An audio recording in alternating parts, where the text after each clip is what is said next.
CPI report जारी हो गई। बाजार इस पर कैसे प्रतिक्रिया दे रहे हैं? इसका मतलब ये नहीं है कि हम स्थिरता की ओर जा रहे हैं, या क्या इसका मतलब है कि हम स्थिरता से बच सकते हैं? पहली बात जो मैं चर्चा करना चाहता हूं वह है सीपीआई रिपोर्ट। तो आप में से जिनको नहीं पता, चलिए सीएनबीसी पे चलते हैं। और ये वास्तव में अपेक्षाओं से कम था। तो यहां उपभोक्ता मूल्य सूचकांक 2.0 बढ़ा। फरवरी में 12 महीने पहले की तुलना में 8% की वृद्धि हुई, जो जनवरी की तुलना में धीमी है। तो मैं ये बताना चाहता हूं कि सीपीआई मुद्रास्फीति को कम आंकता है। हर कोई इसे जानता है, हर कोई इसे समझता है। लेकिन मुझे लगता है कि यह एक महत्वपूर्ण संख्या विच्छेदन है जिससे प्रवृत्ति सौ मौत का अंदाजा लगाया जा सके। क्या हम एक डिसइंफ्लेशनरी प्रवृत्ति में हैं? और याद रखें, कुछ भी सीधी रेखा में ऊपर या नीचे नहीं जाता। क्या हम एक डिफ्लेशनरी प्रवृत्ति में हैं, या क्या हम 2021 की तरह मुद्रास्फीति में एक उछाल में हैं? और आप लोग जानते हैं, मेरे वीडियो देखने से मैं कुछ हद तक डिफ्लेशन के पक्ष में रहा हूं। 9% से घटकर लगभग 3% तक पहुंच गया। और मैं ऐसा था, हाँ, मुझे वास्तव में कोई उत्प्रेरक नहीं दिखता या सीपीआई के काफी ऊपर जाने या मुद्रास्फीति के फिर से तेज होने का।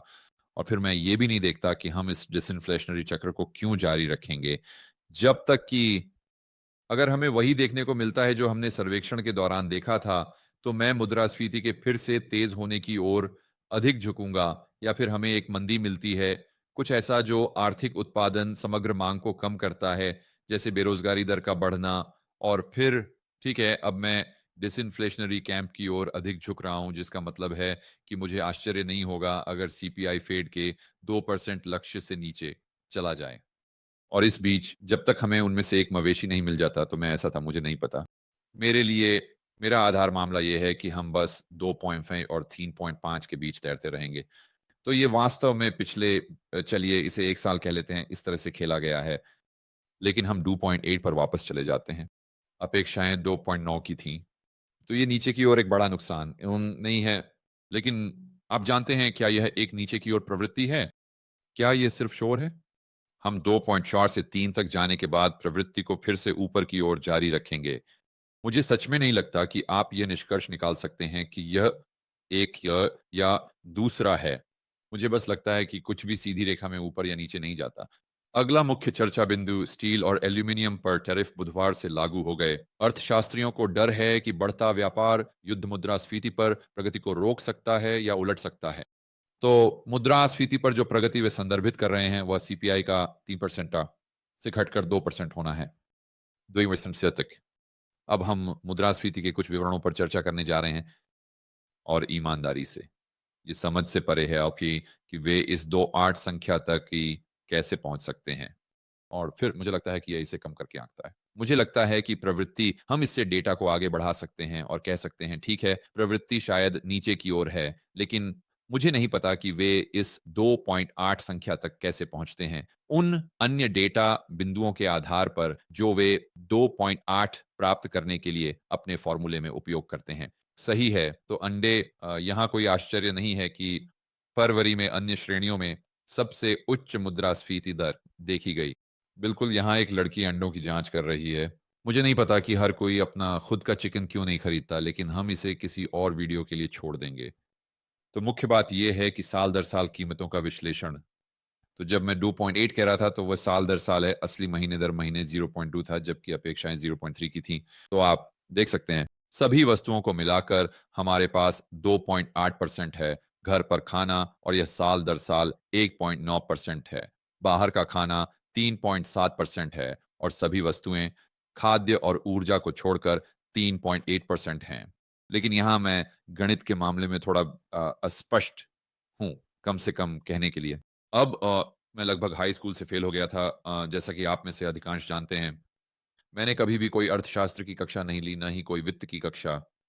मैं किसी भी तरह से गणित का जीनियस नहीं हूं, लेकिन मैं चीजों को जोड़ने में संघर्ष कर रहा हूं। तो आप में से जो गणित में अच्छे हैं, शायद आप इस मामले में मेरी मदद कर सकते हैं।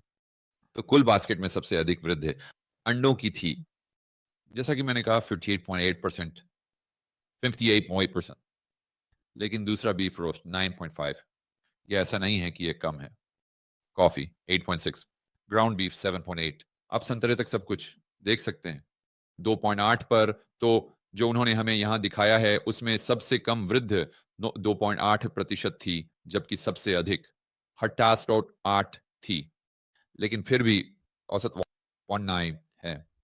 तो औसत यह मूल रूप से सूची में सबसे कम आइटम से 8% के कम है, जो कि फिर से संतरे हैं 2.8% पर। अब मैं मानता हूं कि इस गणित का सही मिलना इस वजह से नहीं हो रहा है क्योंकि कुछ चीजें हैं जिनका उन्हें विश्वास है कि कीमतें कम हुई हैं, लेकिन आप उसे चार्ट पर क्यों नहीं डालेंगे? जैसे अगर मैं सीएनबीसी हूं या अगर मैं सीएनबीसी को जानकारी दे रहा हूं, तो क्या मैं नहीं चाहूंगा कि आधे आइटम आप जानते हैं कीमत में बढ़ रहे हैं और फिर उन अन्य 50% को दिखाएं जो कीमत में घट रहे थे? मैं उन सभी लाइन आइटम्स को क्यों छोड़ दूं जो कीमत में घट रहे थे? मेरा मतलब है, ऐसा लगता है कि भले ही नंबर बिल्कुल औसत ना हो, कम से कम इससे ये समझ में आता है कि उन्होंने 1.9% कैसे निकाला। यह मुझे नहीं पता, शायद ये बस सरकारी गणित है। ये ऐसा है, ये तो उलटा इंजीनियरिंग जैसा भी नहीं है। मैं यह कहने वाला था कि वे 8.9% निकालते हैं और फिर वहां पहुंचने के लिए बाकी सभी नंबरों को उलट देते हैं। लेकिन आप अन्य नंबरों को उलट भी नहीं रहे हैं, क्योंकि हम यहाँ 8.9% पर जो कुछ भी है उसके आधार पर हम तो बिल्कुल भी करीब नहीं है। तो ये थोड़ा उलझन में डालने वाला है। शायद मैं गणित सही नहीं कर रहा हूं। शायद गणितीय रूप से 1.9% का औसत होना संभव है, जब सबसे कम मूल्य वृद्धि 2.8% है। आप लोग मुझे चैट में बताएं। मतलब ये देखो, ऊर्जा तो नकारात्मक 0.2%। ओह शानदार, बहुत बढ़िया। हमारे दो इनपुट हैं, एक प्लस 6% टी और एक प्लस 2.5। कोई कुत्ता शिकार नहीं करता। और फिर मैं इसे यहां समझता हूं। इसका सबसे उचित स्पष्टीकरण यह है कि उन्होंने उन सभी चीजों को छोड़ दिया जो कीमत में गिर गईं। लेकिन आप उसे सूची में क्यों नहीं जोड़ेंगे? आप मुझे सूची क्यों देंगे? ये उस पूरे श्रेणी और के सामान या सेवाओं के लिए कुल औसत से बहुत दूर है। फिर से शुरू करते हैं। सभी वस्तुएं, खाद्य और ऊर्जा को छोड़कर हम वहां 3.1% पर हैं। हमारा सबसे ऊंचा 20.8% बढ़ा है और हमारा सबसे कम 5% बढ़ा है। ये बस अजीब है। चलो शुरू करते हैं। वेल्स फार्गो के वरिष्ठ अर्थशास्त्री माइकल मुई पुग्लियस ने कहा कि प्रगति अस्थिर है। हाँ, मैं उसे ये देने को तैयार हूं। कुछ भी सीधी रेखा में ऊपर या नीचे नहीं जाता। यह एक रैखिक रास्ता नहीं है। अभी भी कुछ जोखिम है, लेकिन हाथ में मौजूद डेटा के साथ फिर से तेजी के कोई संकेत नहीं है। आओ, आप जानते हैं, ये विश्लेषक, क्या आप कृपया बस एक मौलिक विचार रख सकते हैं कृपया? मेरा मतलब है, मूल रूप से, अगर आप जानना चाहते हैं कि किसी विश्लेषक की किसी चीज पर राय क्या है, तो बस पिछले हफ्ते जो डेटा आया है उसे ले लें और यही उनकी राय होगी कि भविष्य में क्या होगा अनिश्चित काल के लिए। तो मैं आपको यह सुनिश्चित करता हूं कि यह आदमी, मेरा मतलब है, अगर वह होता तो आप जानते हैं, ये शायद वही आदमी है जिसने पिछले हफ्ते कहा था, खैर, सब कुछ मंदी की ओर इशारा कर रहा है। सब कुछ उपभोक्ता कीमतों की फिर से तेजी की ओर इशारा कर रहा है, बस इसलिए कि हमने 2.4 से 3 तक देखा है। और अब अचानक हमारे पास ये है और वह कहता है, ओह खैर, वहां आप जा रहे हैं। काफी स्पष्ट है, कुछ भी रैखिक नहीं है और हमें अब महंगाई की चिंता करने की जरूरत नहीं है। मैं ये नहीं कह रहा कि यही मेरी स्थिति है, लेकिन ये बस ऐसा है। कृपया क्या आप एक मौलिक विचार रख सकते हैं? मुझे नहीं पता आप क्या विश्लेषण कर रहे हैं, है ना? जैसे अगर आप बस पिछले 3 दिनों में जो कुछ हुआ है उसे ही दोहराते हैं, तो आप वास्तव में क्या विश्लेषण कर रहे हैं?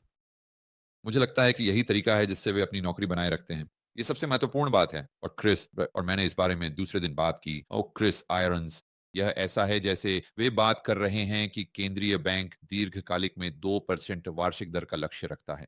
ठीक है, तो क्या आप मुझे ये बताने जा रहे हैं कि अगर हम 2.1% पर हैं, फिर वे 1970 के दशक में महंगाई को लेकर परेशान हो जाएंगे? और फिर अगर हम 8.9% पर हैं, तो वे उतने ही जो परेशान होंगे। लेकिन 1970 के दशक के बजाय वे 1930 के दशक के बारे में चिंतित होंगे। अगर हमारे पास सिर्फ 2 आधार अंक का डेल्टा या 3 आधार अंक हैं, ये ऐसा है, आओ यार, ये 2% लक्ष्य, ये कितना बेकार है। अगर आप इसके बारे में 30 सेकंड से ज्यादा सोचते हैं और आपकी उम्र 10 साल से ऊपर है, तो ये ऐसा है, ये बिल्कुल भी समझ में नहीं आता। और हम कब सम्राट की ओर इशारा करके ये स्वीकार करेंगे कि उसने कोई कपड़े नहीं पहने हैं? हे दोस्तों, मैं वीडियो से एक छोटा ब्रेक लेना चाहता था ताकि मैं आपसे एक नई निवेश रणनीति साझा कर सकूं जिसका मैं उपयोग कर रहा हूं। आप में से अधिकांश को पता है मेरे पोर्टफोलियो की नींव भौतिक सोना है। समस्या नकारात्मक कैरी होती है भंडारण शुल्क के कारण। चांदी के साथ भी यही बात है। लेकिन मैंने वास्तव में एक ऐसा तरीका खोज लिया है जिससे आप भौतिक सोना और चांदी रखने के लिए भुगतान प्राप्त कर सकते हैं। और यहाँ सबसे अच्छी बात है, आपको केवल फिएट मुद्रा में ब्याज दर नहीं मिलती, आपको अधिक कीमती धातुओं में ब्याज दर मिलती है। अब मैं जानता हूँ कि आप में से कई लोग कह रहे होंगे, ओह! जॉर्ज बहुत अच्छा लगता है। ये सच नहीं हो सकता। और जब मैंने इसके बारे में पहली बार सुना तो ये बिल्कुल वही था जो मैंने सोचा था।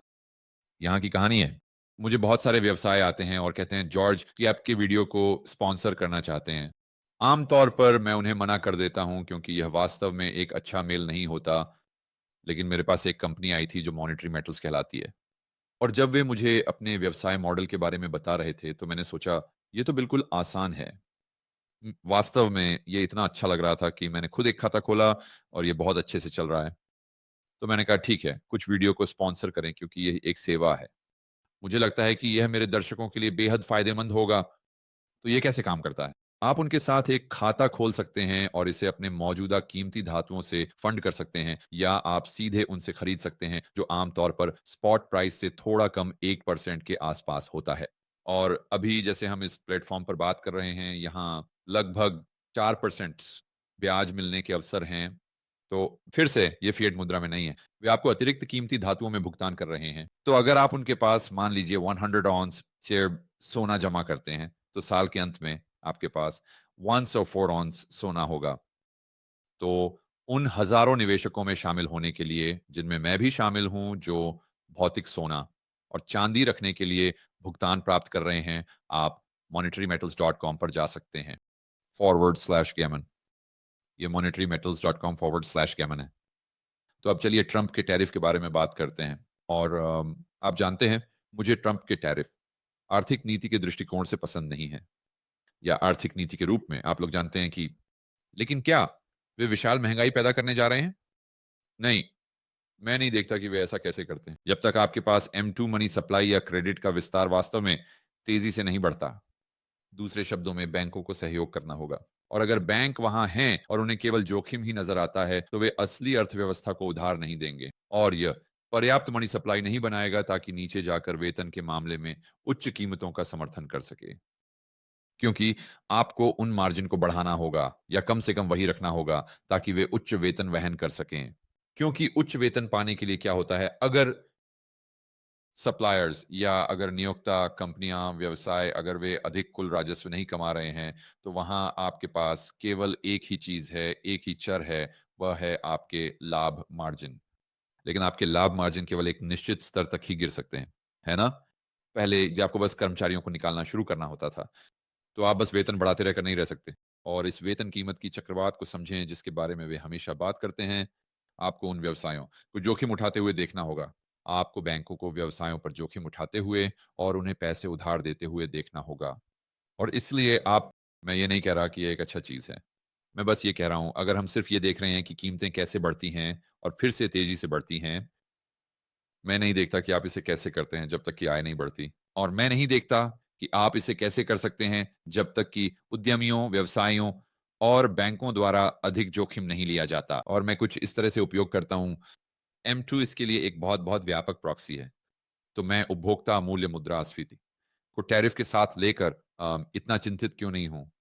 यह सच है कि अगर आप वॉलमार्ट पर हर एक चीज पर टैरिफ लगाते हैं, तो कीमतें निश्चित रूप से बढ़ेंगी, खासकर अगर आप इसे 25% से करते हैं। अगर आप उस पर 1% का टैरिफ लगाते हैं, तो इसका प्रभाव स्पष्ट रूप से इतना नाटकीय नहीं होगा। लेकिन अगर आप वॉलमार्ट पर हर चीज पर 25% का टैरिफ लगाते हैं, तो बस इसे एक उदाहरण के रूप में लेते हुए आप वहां कीमतें बढ़ती हुई देखेंगे। लेकिन फिर अगर आप आय में वृद्धि नहीं देखते हैं, तो उन लोगों को मान लीजिए उन्हें अपने खाने के लिए वॉलमार्ट से वह सामान खरीदना पड़ेगा। खैर, उन्हें वह खरीदने की शक्ति कहीं और से लेनी पड़ेगी क्योंकि वॉलमार्ट में जो हो रहा है, वह उनके वेतन का एक उच्च प्रतिशत ले रहा है। तो हालाँकि वॉलमार्ट में चीज़ें महँगी हो जाती हैं, लेकिन दूसरी चीज़ें सस्ती हो जाती हैं और आप बेरोज़गारी की दर बढ़ती हुई देखते हैं, क्योंकि वे विवेकाधीन खर्च से समग्र माँग को हटा रहे हैं। मैं हमेशा इसे इस तरह से कहता हूँ कि जो चीज़ें आपको चाहिए, उनकी कीमतें बढ़ जाती हैं। संभावना है जो चीज़ें आप चाहते हैं, उनकी कीमतें घटेंगी। तो यहाँ वे बात कर रहे हैं बुनियादी रूप से, आप जानते हैं सीएनबीसी और मुख्य धारा के मीडिया का सारा ध्यान ट्रंप के खिलाफ है। टैरिफ मुद्रास्फीति है, या अर्थव्यवस्था में जो भी नकारात्मक चीजें हैं उन्हें वे सभी बताते हैं। वे हमेशा कहते हैं कि ये टैरिफ के कारण है, और फिर मुझे आर्थिक नीति के रूप में टैरिफ पसंद नहीं है, लेकिन आओ यह हर एक नकारात्मक डेटा पॉइंट का कारण नहीं है जो हमारे पास है। जैसे एक उदाहरण के रूप में बेरोजगारी की दर पिछले दिन बढ़ गई। आप ये नहीं कह सकते ओह ये तो स्पष्ट है कि ये टैरिफ के कारण है। मेरा मतलब है शायद वहां एक हल्का घटक है, लेकिन वे जो करते हैं वो बस ऐसा है, ठीक है बेरोजगारी की दर, खैर ये तो 100% टैरिफ के कारण होना चाहिए। अंडों की कीमतें 29% बढ़ गई हैं, खैर ये तो 100% डोनाल्ड ट्रंप के किसी न किसी काम के कारण होना चाहिए। यहाँ एक चार्ट है, और अगर आप खाद्य और ऊर्जा को कम देखना चाहते हैं, जिसका मुझे नहीं पता क्यों वे से बाहर करते हैं, क्योंकि दो मुख्य चीजें हैं जिनकी लोगों को जीवित रहने के लिए जरूरत होती है, लेकिन ये 31% पर आ गया। और जैसा कि हमने पहले कहा मुख्य सीपीआई 2.8 पर नीचे है। तो चलिए देखते हैं बाजारों में क्या हुआ, यहाँ परिणाम क्या था। आप ये मानेंगे कि बॉन्ड यील्ड्स 10 साल की ट्रेजरी की यील्ड घटेगी। ये दिलचस्प है, फ्लैट के बारे में ज्यादा कुछ नहीं हुआ। हालांकि मैंने इस पर ट्विटर पर टिप्पणी की, और मैंने कहा आप जानते हैं सीएनबीसी के लोग वहां स्पष्ट रूप से कुछ डीईआई हायर हैं, और मैंने ये इसलिए कहा क्योंकि ये शीर्षक है। ये सुनो, आप लोग इससे मजा लेने वाले हैं। ट्रेजरी यील्ड्स बढ़ी।